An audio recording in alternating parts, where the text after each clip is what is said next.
कलाहांडी जिलार प्रसिद्ध बेलखंडी धबलेश्वर शैवपीठरे श्रावणर तृतीय सोमवार शताधिक भक्तों समागम होइथिबा देखिबाकु मिलिथिला।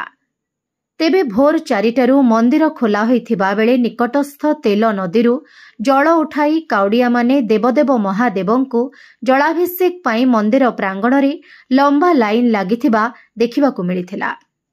निजर मानसिकता पाई दूरदूरांतरू लोके एठाकु आसिथिले। उक्त मंदिर रे दीर्घ पुरातन मंदिर एवं एहा सोमवंशी नागवंशी राजराजुड़ा अमलरू एही मंदिर विराजमान थिबा मुख्य सेवायत निजर मत प्रकाश करथिले। तेबे आसंतु सुनिबा मंदिरर मुख्य सेवायत एवं श्रद्धालु कौन कहउछंती।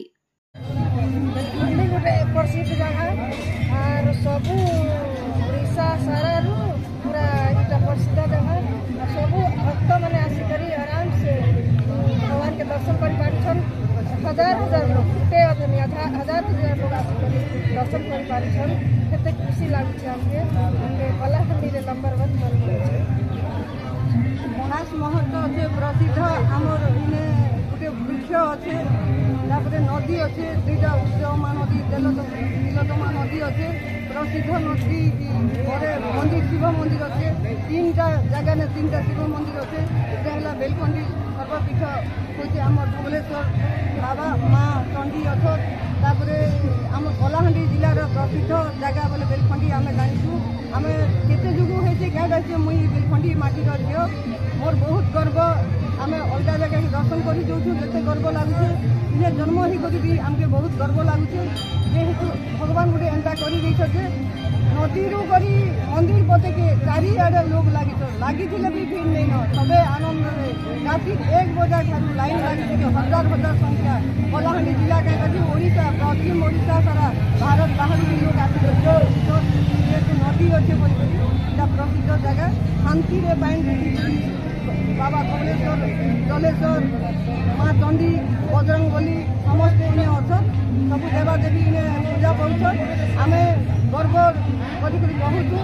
आरु आमर ओडिशा सरकार भी आमर मंदिर लगी मंदिर को आम आज जानी बेलखंडी गोटे प्रत्यक्ष महापुरुष गोटे अच्छा ठाकुर समस्त विश्वास करती से समस्त आम मन बहुत आग्रह थाए आम आस पहुँचू आमको भारी खुशी लगे। आगुरी के आसते कि आगुरी मो छोट बड़े आसती मुझे मानने ताल घर मो मामू बाहर से बहुत छोट बड़े आसती मंदिर 8 दिन रही यात्रा देखी शिवरात्र मुझे 30-35 वर्ष आगे आसती आत्मा छुईला मुझे बहुत खुशी लगे। मंदिर महत्व होते मंदिर होते शक्तिपीठ परंपरा पीठ अच्छे देख पीठ से जोड़िए नदी अच्छे पूर्वर नदीर ना थिला तिलोत्तमा आस्ते आस्ते से नदी होगला तेल नदी पूर्व होकर बही आसुचे उत्पला आस्ते आस्ते उतय नदी होगला संगम स्थली अच्छे पश्चिम दिगे उत्तर दिगरे अर्जुन वृक्ष अच्छे से अर्जुन वृक्ष बहुत दिन जुग जुग धरिक से रही जाइए और संगम स्थली होते सेटा एटा दीर्घ पंचदश दशम शताब्दी मध्य समाप्त होता बोलिक गोटे ऐतिहासिक अनुसार मत अच्छे सत कथा सत शताब्दी दिन आटा पीठ होता से दिन पूजक आम पूजक हो लेखा अच्छे आम सिंहवंश पूजक लेखा है आम हूँ गंगवंश। अच्छा इन तालभौरा ग्राम सिंह परिवार राजा राजा टाइम जुग जुग पूजा कर यार कारण क्या राजा थे गंगवंश राजा पूर्व नागवंश राजा तो एवं आगर गंगवंश राजा थी गंगवंश राजार अमल आम हूँ भाई दर आमके पूजा करवा के छाड़ीदे से चलीगले ସେତେବେଳେ ଅଷ୍ଟ ଖ୍ରୀଷ୍ଟାବ୍ଦରେ କି 10 ଖ୍ରୀଷ୍ଟାବ୍ଦର ପୀଠର କଥା ଏଇଟା ବାପା ଏଭର କଥା ନାହିଁ ସେ ବହୁତ ପୁରୁଣା କୀର୍ତ୍ତି ଏଇଟା ବେଲଖଣ୍ଡି ଶ୍ରାବଣ ଛଡ଼ା ଅନ୍ୟ ସୋମବାରରେ ବି ବିଶେଷ ଭିଡ଼